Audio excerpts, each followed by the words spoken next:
사도행전 18장 5절부터 11절까지 보시겠습니다. 사도행전 18장 5절부터 11절까지 보십니다. 실라와 디모데가 마게도냐로서 내려오매 바울이 하나님의 말씀에 붙잡혀 유대인들에게 예수는 그리스도라 밝히 증거하니 저희가 대적하여 회방하거늘 바울이 옷을 떨어 가로되 너희 피가 너희 머리로 돌아갈 것이요 나는 깨끗하니라. 이후에는 이방 내로 가리라 하고 거기서 옮겨 하나님을 공경하는 디도 유스도라 하는 사람의 집에 들어가니 그 집이 회당 옆이라. 또 회당장 그리스도가 온 집으로 더불어 주를 믿으며 수다한 고린도 사람도 듣고 믿어 침례를 받더라. 밤에 주께서 환상 가운데 바울에게 말씀하시되 두려워하지 말며 잠잠하지 말고 말하라. 내가 너와 함께 있으며 아무 사람도 너를 대적하여 해롭게 할 자가 없을 것이니 이는 이 성중에 내 백성이 많음이라 하시더라. 1년 6개월을 유하며 그들 가운데서 하나님의 말씀을 가르치니라. 아멘. 오늘 설교 제목은 말씀에 붙잡힌 자가 되자라는 제목으로 설교를 합니다. 말씀에 붙잡힌 자가 되자. 하나님은 생명의 하나님이십니다. 생명의 하나님께서 예수님을 보내신 것은 첫사람 아담이 불순종으로 말미암아 죽은 인류를 살리려 하신 것이고 또 산자들에게 생명의 말씀을 값없이 주셔서 멸망하지 않고 영원히 살게 하시려고 예수님을 보내셨어요. 그러니까 늘 제가 소두의 말씀을 드리는 것은 첫사람 아담의 불순종으로 말미암아 죽은 인류를 예수님이 살리려 오셨다라는 겁니다. 그러니까는 신앙생활의 가장 기본적인 그 신앙 고백은 하나님께서는 천지를 창조하셨고 또 예수님을 통하여서 우리를 살리셨습니다 라는 고백이거든요. 그러면 창조주 하나님과 구세주 하나님, 그 예수님은 천지를 창조하신 창조주 하나님이시고 인류를 구원하신 구세주 하나님이시다. 보통 하나님께서 태초에 천지를 창조하시니라라고 창세기 1장 1절에서 이렇게 말씀을 하시는데 하나님은 삼위 하나님으로서 아버님, 말씀님, 성신님 삼위 하나님께서 천지를 창조하시되 하나님은 말씀님을 통하여서 천지를 창조하셨다라고 요한복음 1장 3절에도 말씀을 했고 히브리서 1장 2절에도 말씀했고 골로새서 1장 15절 16절에도 말씀을 했어요. 자, 우리 골로새서를 한번 볼까요? 골로새서 1장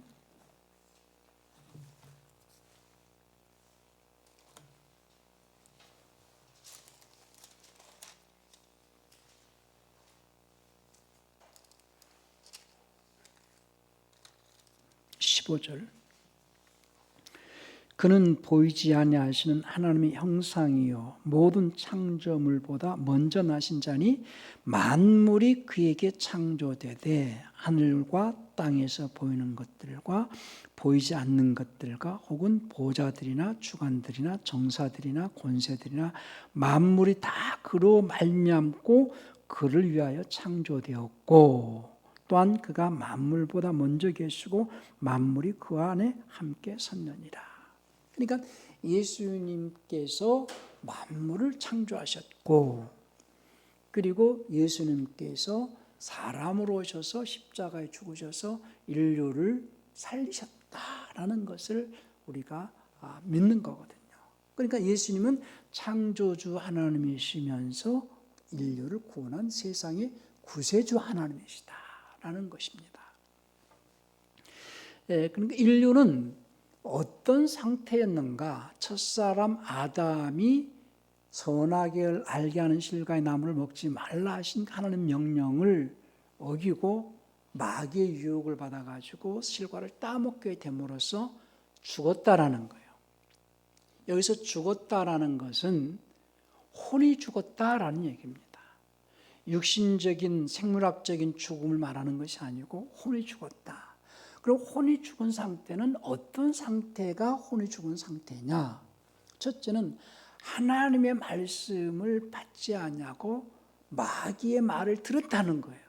그래서 하나님의 말씀은 의의 말씀, 의를 나타낼 수 있는 말씀, 하나님의 속성과 성품을 나타내는 말씀인데 마귀의 말을 받아들여 가지고 마귀의 속성을 나타내고 결국은 마귀의 성품을 드러내는 상태를 혼이 죽었다 이렇게 얘기를 하는 거거든요.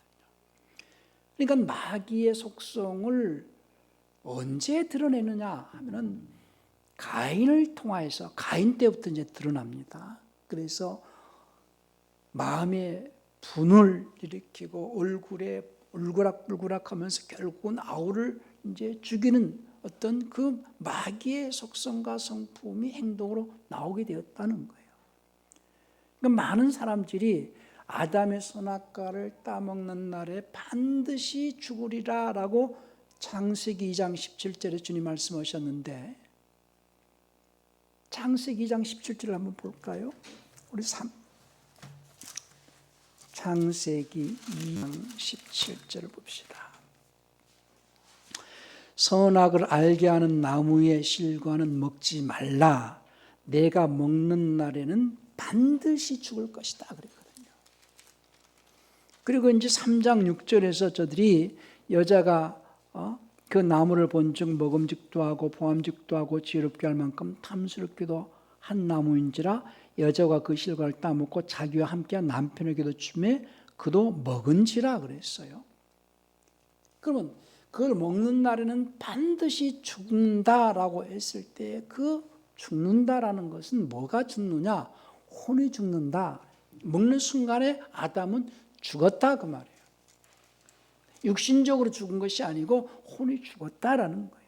그래서 죽었던 너희를 살리셨다라고 에베소서 2장 1절에서 말씀하실 때에 그 죽었던 너희를 살렸다 할 때 뭘 살리느냐? 혼을 살렸다라는 거예요. 혼을. 항상 이것을 제가 늘 설교의 전반부에서 말씀을 드리는 것은 이것을 알지 못하면은요. 아무리 예수님이 구세주시다, 예수님은 하나님의 아들이시다, 예수를 믿고 천국 간다 이런 얘기가 이 서두의 이 내용을 알지 못하면은 잘 깨달아지지가 않는 거거든요. 그러니까 누가복음 16장에서 부자와 나사로 얘기가 나옵니다. 부자가 하는 말이 부자가 지옥에서 아브라함에게 하는 말이 아버지 아브라함이여 나사로의 손가락 끝에 물 한 방울 찍어서 내 혀를 서늘하게 해주세요 할 때에 아브라함이 하는 말이 여기서 걸로 갈 수도 없고 거기서 일로 올 수도 없다. 그리고 죽은 자 그리고 나서 그러니까 이제 이 그 부자가 하는 말이 아버지 아브라함이여 내 형제 5이 아직 살아 있는데 저들이 이 고통받는 곳으로 오지 않게 해주소서 하니까는 아브라함의 말이 그래요. 저들에게는 모세와 선지자에게 들으면 된다. 모세와 선지자를 통해서 이제 들으면 된다. 그러니까 이제 이 부자가 또 하는 말이 아닙니다. 죽은 자 가운데서 살아난 이가 가서 말을 해야 될 것입니다. 그랬더니 또 아브라함의 말이 아니다. 죽은 자 가운데서 살아난 이가 가서 말한다 할지라도 저들이 믿지 않을 것이다. 자, 우리 누가복음 16장 28절부터 31절까지 한번 볼까요? 16장 28절부터 31절 보십시다. 내 형제 5이 있으니 저희에게 증거하게 하여 저희로 이 고통받는 곳에 오지 않게 하소서. 아브라함이 가로되 저희에게 모세와 선지자들이 있으니 그들에게 들을지니라. 가로되 그렇지 아니하니이다 아버지 아브라함이여 만일 죽은 자에게서 저희에게 가는 자가 있으면 회개하리이다. 가로되 모세와 선지자들에게 듣지 아니하면 비록 죽은 자 가운데서 살아나는 자가 있을지라도 고난을 받지 아니하리라 하였다 하시니라. 왜 모세와 선지자들에게 듣지 않으면 비록 죽은 자 가운데서 살아나는 자가 있을지라도 고난을 받지 않는가 하는 거죠. 그 얘기는 무슨 얘기냐면 모세의 글이 모세 오경이거든요. 창세기, 출애굽기, 레위기, 민수기, 신명기까지. 그러니까 신앙생활의 가장 기본은 창세기를 통하여서 하나님은 창조주이시다. 근데 창조주이신 하나님께서 사람을 지으시고 사람은 어떻게 살아야지 된다라는 것을 말씀하셨는데 결국 아담이 선악을 알게 한 나무를 따먹고 첫사람 아담으로서 모든 인류는 죽었다. 죄인이다. 죄인이라는 것을 깨우쳐 주는 것이 모세다 그 말이죠. 모세 오경이다는 얘기예요. 그러니까 창세기를 통해서 하나님은 창조주시라는 걸 알게 하고 또 인간은 아담으로 말미암아서 죄가 들어왔고 죄인이고 인간은 죽은 상태다. 혼이 죽은 상태다라는 것을 먼저 깨우쳐 주는 것이 모세와 선지자들이다 그 말이에요. 모세 오경을 통하여서 또 선지자들의 가르침을 통하여 가지고 인간은 죄인이다. 하나님께서 인류를 창조하시고 세상을 창조하시고 인간을 지으시고 인간은 하나님의 말씀을 들어야 사는데 그 말씀에 불순종함으로써 인간은 죽은 존재다라는 것을 먼저 깨우쳐주고 인간이 죄인이라는 것을 먼저 알게 해야 죄인이 회개하는 것이다 라는 얘기를 하는 거거든요. 그러니까 모세와 선지자들에게 먼저 듣지 아니하면은 죽은 자 가운데서 살아난 이가 가서 말을 한다 할지라도 안 듣는다는 거예요. 그러니까 보통 세상 사람들이 예수 믿으세요 그러면 안 믿잖아요. 예수를 왜 믿어야 됩니까? 당신은 죄인인데 예수님이 당신의 죄를 담당해 죽으셨. 내가 무슨 죄인입니까? 그러니까 그 사람에게 먼저 죄가 무엇이고 자기가 죄인이라는 것을 깨닫게 해주기 위해서는 반드시 창세기 내용을 알게 해줘야 된다는 거예요. 그래서 장차 창세기를 통하여서 인간은 죄를 지었고 장차 메시아가 와서 이제 양을 잡고 피를 잡은 것은 전부 메시아가 와서 인류를 구원하실 메시아에 대해서 설명을 하고 그들이 오랫동안 기다렸던 그 메시아가 바로 이분입니다라고 소개를 해줘야지만이 그들이 예수를 영접한다는 거예요. 그래서 설교는요 늘 제가 먼저 강조하는 것은 하나님은 창조주이십니다. 하나님은 우리를 구원하시려고 예수를 보내셨는데 예수님 어떤 이것부터 설명하는 거예요.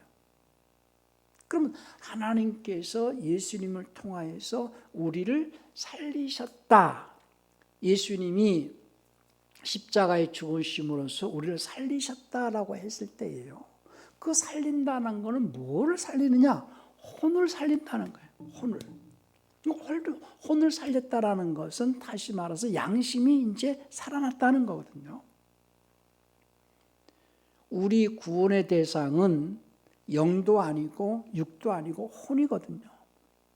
그래서 중요한 것은 창세기 2장 7절 내용에서 하나님께서 사람을 흙으로 주시고 그 콧구멍에다 호흡을 불어넣으신 사람이 살아있는 혼이 된지라 이 내용이 굉장히 중요하다는 거예요.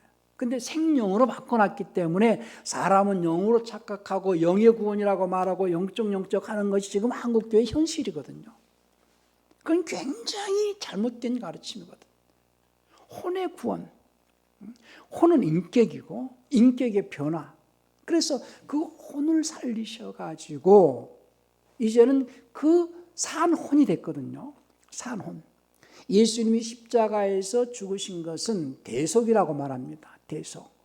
예수님께서 온 인류를 대신하여서 죄값을 지불하시려고 죽으신 것을 우리는 대속 이렇게 얘기를 해요. 그래서 마태복음 20장 28절에서 인자가 온 것은 섬김을 받으려 함이 아니요 섬기려고 많은 사람들의 대속물로 주러 왔다라고 말씀하셨고요.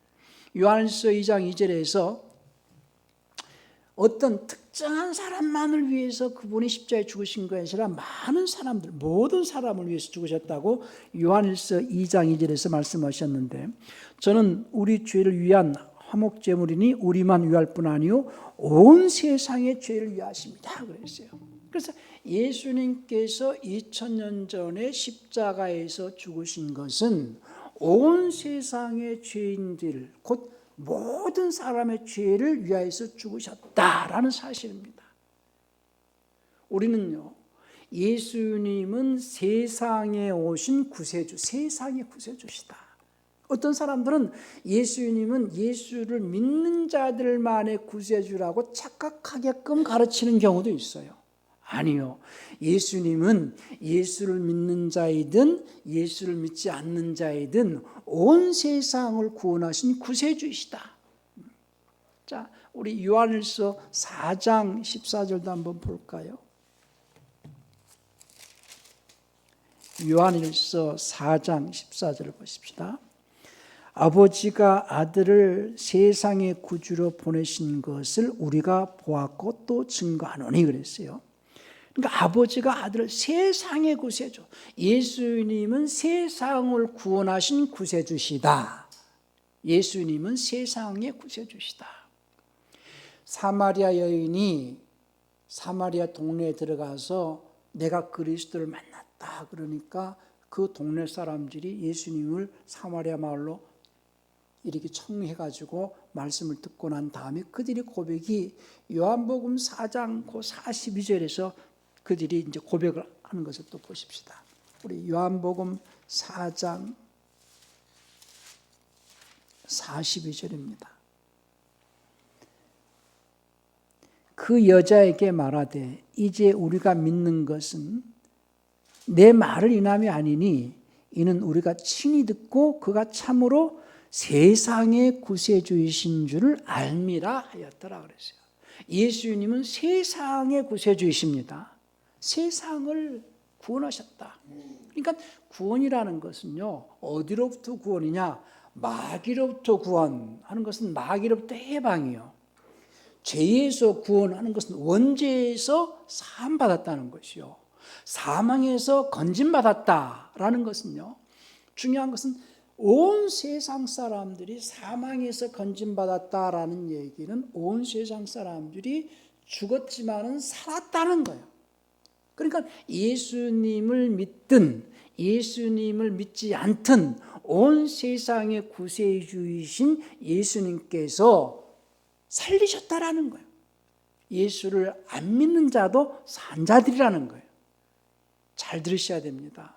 자, 우리 고린도 후서 5장 15절을 한번 볼까요?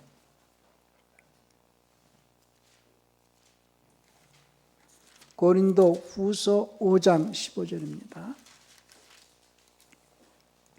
저가 모든 사람을 대신하여 죽으신 것은 산자들로 하여금 다시는 저희 자신 외에 살지 않고 오직 저희를 대신하여 죽었다가 다시 사신 자를 위하여 살게 하려 함이니라 그랬죠. 제가 모든 사람을 대신하여 죽으셨다는 거예요. 어떤 특정한 사람을 위해서 죽으신 것이 아니고 또 어떤 택함 받은 자들만을 위해서 죽으신 것이 아니고 지금 가장 교계에서 좀 혼탁스럽게 하는 교리 중에 하나가 예정론인데요. 택함을 받았다라는 것은 천사를 택할 것이냐 사람을 택할 것이냐 하는 그 둘 중에 하나를 택하실 때 사람을 택하셨다라는 것이지 구원받을 자를 택하고 구원받지 못할 자를 불택정자 이렇게 말하는 건 아니다는 거예요. 성경은 분명히 말씀하기를 모든 사람을 대신하여 예수님이 죽으셨다. 그리고 모든 사람을 살리셨다라는 거예요. 복음이라는 것은요, 최고 인류가 기뻐할 수 있는 소식은 하나님께서 예수님을 보내셔서 모든 사람을 살리셨다는 소식이 복음이에요. 그런데 많은 사람들이 하나님께서 예수님을 통하여서 살리셨다라는 사실을 모르니까 이 기쁜 소식을 전하라는 거예요. 근데요, 그 뉘앙스를 갖다가 아주 애매하게 해가지고 예수 믿고 구원받으세요 이러니까 기분 나쁜 거예요. 아니 멀쩡한 사람 예수 안 믿으면 지옥 보낸다라는 느낌을 주거든요. 그렇게 복음을 전하는 것이 아니라 온 세상을 위하여서 독생자 예수님이 십자가에서 죽으셨고 당시는 예수님께서 살리신다. 하나님께서는 보통 우리가 하나님은 사랑의 하나님이라고는 얘기를 많이 합니다. 예수 안 믿는 자들도 너무 많이 들었어요. 하나님은 사랑의 하나님, 아가페 하나님. 그런데 예수 믿고 구원받으세요 이렇게 얘기를 하면은요, 조건부 하나님 같이 들리거든요. 예수를 믿어야 구원해 주신다 이렇게 조건부로 들리거든요. 아니요, 하나님은 조건이 없이 예수를 믿든 예수를 믿지 않든 하나님께서는 조건이 없이 전부 살리셨다. 그래서 의인에게도 비를 내리시고 악인에게도 아주 공평하게 비를 내리신 하나님께서 모든 인류를 살리시려고 예수를 보내셨습니다. 그래서 예수님께서 십자가에서 죽으심으로 당신은 이제 산자가 되었습니다 하는 걸 알려주는 것이 복음이거든요. 당신은 이제 산자입니다. 근데 산자가 이제는 산자로 살게 하려고 하나님께서 생명수를 주시려고 하십니다. 값없이 받으라고 하십니다. 산자들이 살아가게 하기 위하여서 이번에 튀르키예에서 큰 지진이 났죠. 그래서 그들을 구조대들을 보내가지고 이제 구조를 했어요. 죽어가는 자들을 구조한 것을 생존자가 됐다. 생존자들에게 이제 병원에 가가지고 뭔가 이렇게 링겔도 맞추고 주사도 놔주고 이제 이제 살려놨어요. 살려놨는데 그 다음에 생존자들이 필요한 건 생계가 또 필요하거든요. 생계. 그러니까 생존을 했지만은 생계 문제가 해결되어지지 않으면 이 생존자들이 살아갈 수가 없으니까 생존자들에게 생계 문제를 또 해결해 주는 것과 같이 예수님께서 십자가에서 죽으신 것은 우리를 구원하셨다는, 우리를 생존자가 되게 하셨다, 우리를 살리셨다라는 거예요. 그러니까 산자들에게 하나님께서 산자들이 생존해 갈 수 있게 하시려고 생명수를 값없이 주시겠다라는 거예요. 그러니 너희는 나오라는 거예요. 어디로 나옵니까? 교회로 나오라는 거예요. 언제 나옵니까? 주일날 나오라는 거예요. 생존자에게 생계 문제 때문에 이제 공급해 주실 것이 있으니 너희가 생명수를 값없이 받으라. 그것이 이제 요한계시록 우리 21장 한번 볼까요? 21장 6절입니다. 또 내게 말씀하시되 이루었도다. 나는 알파와 오메가요 처음과 마지막이라. 내가 생명수 샘물을 목마른 자에게 값없이 주리니 그랬어요. 값없이 준다. 그래서 우리가 우리 노력으로 구할 수 없는, 우리 노력으로 어떻게 구할 수 없는 것을 대가 없이 값없이 받는 것을 우리는 은혜라 그러거든요. 예수님께서 십자가에서 우리를 살리실 때에도 값없이 대가 없이 살려주신 것이 은혜예요. 값없이 살려주신 대속의 은혜를 받은 자들에게 생명수를 값없이 주셔가지고 그 생명수는 영생의 말씀이요, 은혜의 말씀이요, 값없이 주시니까 은혜의 말씀이요. 그 말씀은 또 능력의 말씀이요, 믿음의 말씀인 그 영생의 말씀, 영생의 생명수를 값없이 주시는 것이 은혜이기 때문에 대속의 은혜를 받은 자에게 또 하나님과 영원히 함께 할 수 있도록, 구속에 이를 수 있도록 영생의 말씀을 또 값없이 주시니까 은혜 위에 은혜다, 이런 표현을 쓰는 거거든요. 그것이 요한복음 1장 16절입니다.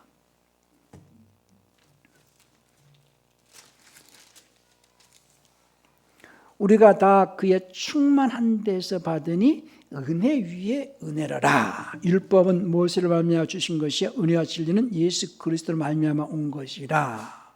이렇게 얘기했는데요. 그러니까 첫 번째 은혜는 대속의 은혜예요. 두 번째 은혜는 구속의 은혜거든요. 그러니까 대속의 은혜는 모든 인류를 살리신 은혜, 그리고 구속으로 말미암는 은혜는 이제 대속의 은혜를 받은 생존자들에게 영생하시는 하나님과 영원히 살 수 있게 하시려고 영생의 말씀을 주시는 것이 구속에 이르는 은혜다, 그 말이에요. 근데 그것을 또 잘 이해하셔야 될 것이 그 피로 말미암아 구속 곧 죄사함을 받았다 이렇게 말하니까 이것을 대속의 죄인지 구속을 위한 죄인지 이거 구별이 안 되니까 또 혼돈이 옵니다. 우리 에베소서 1장 7절 한번 볼까요?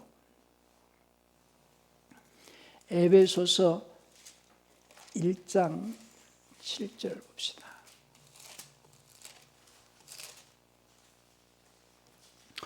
우리가 그리스도 안에서 그의 은혜의 풍성함을 따라 그의 피로 말미암아 구속 곧 죄 사함을 받았으니, 여기서 구속은 혼이 하나님과 연합되어지는 걸 말하거든요. 근데 그 혼이 죄를 사함받는다, 피로 말미암아 죄 사함받는다 할 때 혼의 죄를 얘기하는 거예요. 잘 이해하셔야 될 것은 예수님이 십자가에서 대속으로 말미암아서 죄를 사하셨다라는 것은 원죄를 말하는 것이요. 원죄. 피로 말미암아 구속 죄 사함 받았다는 것은 혼의 죄를 말하는 것이다. 그래서 내 살을 먹고 내 피를 받아 마셔야 영생이 있다라고 요한복음 6장 63절에서 64절까지 말씀을 했어요.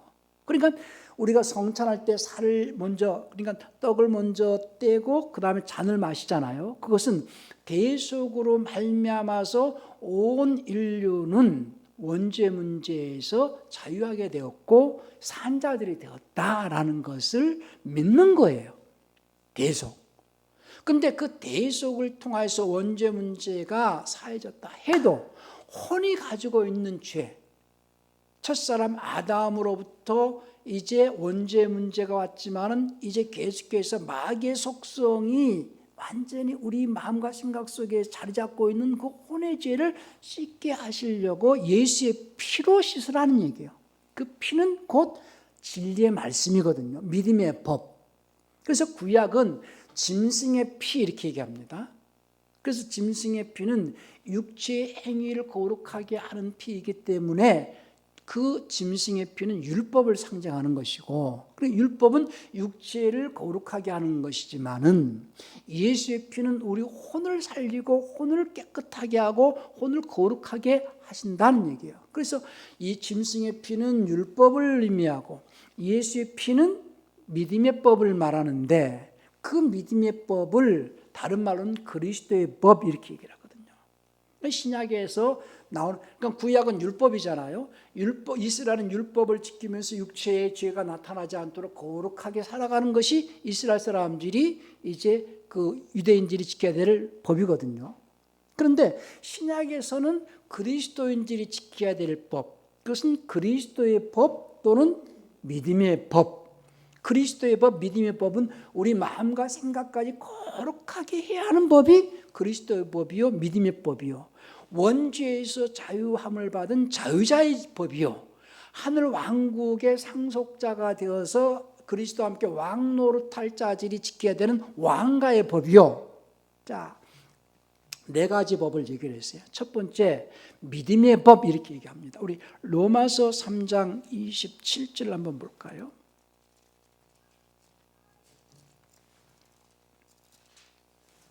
로마서 3장 27절입니다. 26절 27절을 보십시다. 곧 이때에 자기의 의로우심을 나타내사 자기도 의로우시며 또한 예수 믿는 자를 의롭다 하려 하심이니라. 그런즉 자랑할 때가 어디뇨? 있을 수가 없느니라. 무슨 법으로냐? 행위의 법으로냐? 개역성경에서는 행위로냐 이렇게 해놨는데요. 행위의 법으로냐 이렇게 해줘야 됩니다. 행위의 법으로냐, 이 행위의 법으로냐 하는 것은 율법으로냐 이 말입니다. 행위의 법으로냐 아니라 오직 믿음의 법으로니라 이렇게 얘기를 합니다. 믿음의 법. 그러니까 율법은 육체의 행위로서 나타내는 법이지만은 믿음의 법은 우리 마음과 생각으로 나타내줘야 되는 법이거든요. 그것을 믿음의 법이 나옵니다. 이 믿음의 법을 다른 말로 갈라디아서 6장 2절 보십시다. 갈라디아서 6장 2절 보면은요, 너희가 짐을 서로 지라 그리하여 그리스도의 법을 성취해라. 그리스도인은 그리스도인들이 지켜야 되는 법이 있어요. 그것을 그리스도의 법이에요. 세상 사람, 우리는 세상에 살기 때문에 또 세상에서 대한민국에 살기 때문에 대한민국의 법을 지키지요. 육체를 입고 이 땅에 대한민국에 살 때에 대한민국의 법을 지켜야만이 자유할 수 있잖아요. 또 우리는 육체를 입고 살지만 또 하늘에 속한 자, 그리스도에게 속한 자의 삶을 살기 때문에 그리스도의 법을 지키는 자들이 그리스도인이다 그 말이에요. 근데 많은 그리스도인들이 그리스도의 법을 안 지키거든요. 그래서 그리스도의 법을 안 지키는 그들에게 그리스도의 심판대 앞에서 심판을 받는 날이 온다는 거예요. 그러니까 신앙생활은 그리스도의 법을 지키는 생활이거든요. 그런데 그 그리스도의 법은 다른 편으로는 원죄에서 자유함을 받은 자유자들이 지키는 법이기 때문에 자유자의 법 이렇게 얘기합니다. 우리 야고보서 2장을 한번 볼까요? 1장 25절을 한번 봅시다. 야고보서 1장 25절입니다. 자유하게 하는 완전한 법을 들여다보고 있는 자는 듣고 잊어버리는 자가 아니요 실행하는 자니 이 사람이 그 행하는 일에 복을 받으리라. 그 개혁 성경에서나 또 개혁 개정은 율법으로 이렇게 해놓은 것이 있을 거예요. 율법이 아니고 여기서는 자유하게 하는 완전한 법 이렇게 해줘야 됩니다. 히브리서 7장 19절에서 율법은 아무것도 완전하게 할 수 없다고 이미 히브리서에서 말했어요. 그러니까 이건 번역을 완전한 법, 자유하게 하는 완전한 법. 예수님의 대속의 은혜로 말미암아서 우리가 마귀로부터 자유자가 되어지고 난 다음에 지키는 자유자가 지키는 법이 있다는 거예요. 그것이 그리스도의 법이고 그것을 믿음의 법이라 하고 그 법은 하나님의 아들의 신분으로서 지키는 법이기 때문에 하나님의 아들들이 그 왕국의 상속자로서 지켜야 되는 법, 그래서 왕가의 법 이렇게 얘기하거든요. 그래서 야고보서 2장 8절에서 너희가 만일 경에 기록한 대로 내 이웃 사랑하기를 내 몸과 같이 하라 하신 왕가의 법을 지키면 잘하는 것이니라. 개혁개정에서는 최고의 법 이렇게 해놨을 거예요. 그런데 영어편으로는요, 로얄로 왕가의 법이다. 왕가의 법. 그러니까 여러분들과 저희 신분은 하늘 왕국을 상속받을 신분들이거든요. 그래서 로마서 8장 16절 17절도 한번 볼까요? 8장 16절 영이 친히 우리 영으로 더불어 우리가 하나님의 자녀인 것을 증거하시나니 17절입니다. 자녀이면 또한 상속자요 곧 하나님의 상속자요 그리스도와 함께한 공동 상속자니 우리가 그와 함께 영광을 받기 위하여 고난도 함께 받아야 될 것이니라. 생각건대 현재의 고난은 장차 우리에게 나타날 영광과 좋게 비교할 수 없도다 그랬어요. 그러니까 우리는 하늘 왕국의 상속을 받을 왕가의 법을 지켜야 될 자들입니다. 왕가의 법. 그런 소망이 있기 때문에 우리가 어떤 고난이나 핍박이나 시련이나 어떤 공고한 일이 있다 할지라도 흔들리지 않고 좌우로 치치지 않고 물러서지 않고 오직 목숨 걸고 말씀 붙잡고 나가야 된다는 거예요. 오늘 바울이 하나님의 말씀에 붙잡혔다고 그랬어요. 오늘 본 말씀 18장 사도행전 18장 5절에서 그러니까 그리스도인은 어떤 자가 그리스도인이냐? 하나님의 말씀에 붙잡힌 자가 그리스도인이에요. 여러분들이 하나님 말씀에 붙잡혀 있습니까?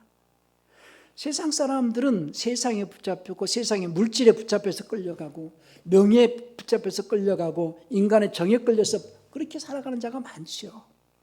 신앙인은 물질에 끌려가도 안 되고 명예에 끌려가도 안 되고 인간의 정에 끌려가도 안 되고 오직 말씀에 매여가지고 말씀에 붙잡혀서 인도를 받으셔야 됩니다.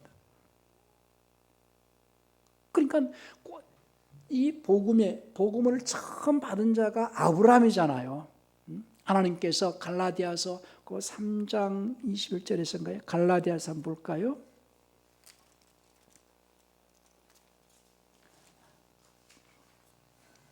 (3장 8절입니다) 또 하나님이 이방을 믿음으로 말미암아 의로 정하실 것을 성경에 미리 알고 먼저 아브라함에게 복음을 전하되 모든 이방이 너를 인하여 복을 받으리라 하셨으니 그랬습니다. 그러니까 하나님께서 인류 초에 아브라함에게 복음을 전하셨어요. 그 복음은 창세기 12장 1절 2절에서 내가 너에게 복을 주겠다라는 거예요. 복을 주시겠다라는 소식이 복음이잖아요. 복음을 전했다는 거예요. 그 복음의 소식을 전해 듣고 아브라함이 말씀을 쫓아갑니다. 그러니까 복음을 받은 자는요, 말씀을 쫓아가야 된다 그 말이에요. 말씀에 매여가지고 말씀을 쫓아가야 되는데 아브라함이 아니라 그때는 아브람이었거든요. 그래서 말씀을 쫓아가다가 기근을 만나니까 환경에 끌려가지고 애굽까지 내려가가지고 사례를 빼앗기는 일도 있었어요. 그런 아브라함을 하나님께서 다시 이제 그 애굽에서 건져내셔가지고 또 인도를 하시죠. 그러니까 우리는요, 하나님의 말씀에 붙잡히고 말씀에 매여서 말씀을 쫓아가는 생활이 신앙생활이라는 것을 잊지 않기를 바랍니다. 많은 그리스도인들이 예수님을 믿는다라고 하지만서도 말씀을 붙잡지 않냐고 명예를 붙잡고 물질을 붙잡고 인간의 정에 끌려가서 망하는 경우가 많아요.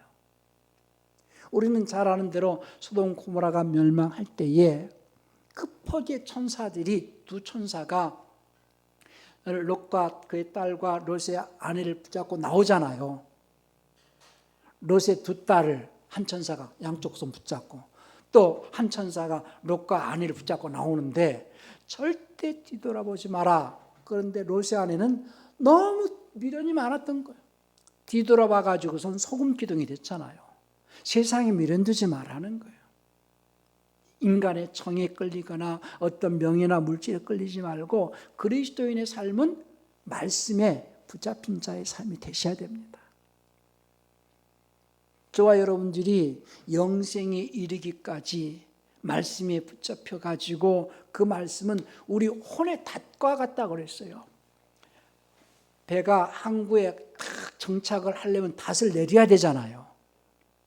그래야지 물결에 이렇게 떠내려가지 않을 수 있듯이 우리는 과거에 바람 따라 같이 끈 떨어진 연이 바람 따라 이렇게 그냥 이렇게 날아다니듯이 인생이 환경 따라 물질 따라 유행 따라 그렇게 살았어요.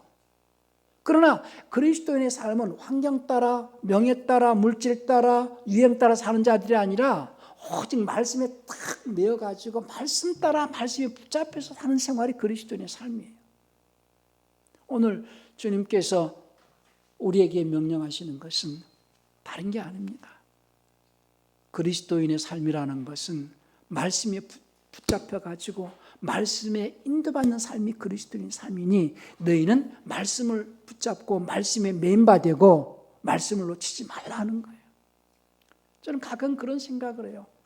마귀는 세상에 낚시를 탁 던져가지고 그 낚시줄 끝에 돈뭉쳐리 누가 돈 좋아하는 사람은 돈 붙잡을 거고 그 밑에 명예도 딱 걸려놓고 명예 좋아하는 사람은 명예 붙잡을 거고 인간의 정에 끌리는 사람은 인간의 정을 붙잡아 놓을 것이고 근데 세상에 하나님께서는 그 낚싯줄에다가 낚시 바늘 끝에다가 말씀을 딱 이렇게 달고 이렇게 낚시질하는데 그 말씀을 딱 무는 자는 극히 드문 것 같아요. 세상에. 여러분들은 뭘 무시겠어요? 돈을 무시겠어요? 명예를 무시겠어요? 인간의 정을 무시겠어요? 말씀을 물 거예요. 우리는 말씀에 딱 붙잡혀가지고 바울이 고백한 대로 부활의 표대를 향해서 나갈 수 있도록 그렇게 하셔야 됩니다. 마귀는 우리의 마음과 생각을 잘 압니다. 그래서 돈 좋아하는 자에게는 돈으로 유혹할 거고 명예 좋아하는 자는 명예로 유혹할 거고 인간의 정에 약한 자는 인간의 정을 통해서 유혹할 거예요. 그러나 그리스도인들은 말씀에 민감하게 반응할 수 있어야 되고 말씀을 붙잡아야 되고 말씀에 매인바되어서 오늘 바울같이 오늘 바울이 사도행전 18장 5절을 보고 마무리하겠습니다. 사도행전 18장 5절입니다. 실라와 디모데가 마게도냐로서 내려오매 바울이 하나님의 말씀에 붙잡혀 유대인들에게 예수는 그리스도라 밝히 증거하니 저희가 대적하여 회방하거늘 이랬습니다. 그런데 이제 하나님께서 이제 바울에게 9절에서 말씀하시기를 밤에 주께서 환상 가운데 바울에게 말씀하시되 두려워하지 말며 잠잠하지 말고 말하라. 내가 너와 함께 있으며 아무 사람도 너를 대적하여 해롭게 할 자가 없을 것이다. 이는 이 성전의 내 백성이 많음이라. 그러니까 하나님의 말씀을 붙잡고 있는 자에게 주님은 뭐라고 말씀하시느냐? 내가 너와 함께 있을 것이고 아무 사람도 너를 대적하여 해롭게 할 자가 없을 것이니 이런 말씀하셨어요. 내가 너와 함께 하겠다는 거예요. 말씀을 붙잡고 있는 자와 주님은 함께 하십니다. 말씀을 붙잡고 있는 자를 주님께서는 지켜주십니다. 말씀을 붙드세요. 물론 킹제임스에서는요, 읽었다가 5절에서 영에 붙잡혀 이렇게 했을 수도 있어요. 그런데요, 요 개혁성경에서는 말씀에 붙잡혀 이렇게 번역을 했는데 저는 그 말씀에 붙잡혀 이렇게 표현해 주는 것이 참 좋겠다라고 생각하는 것이 사도행전 20장 22절도 한번 보실까요? 사도행전 20장 22절에서 바울이 밀레도에서 에베소 장로들 불러서 이제 말할 때 그런 얘기를 합니다. 22절입니다. 사도행전 20장 22절.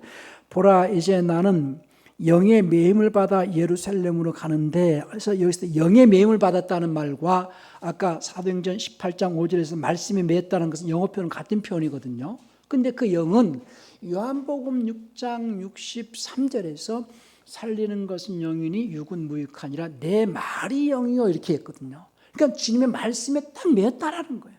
영에 매였다라는 것은 주님의 말씀에 매였다는 얘기입니다.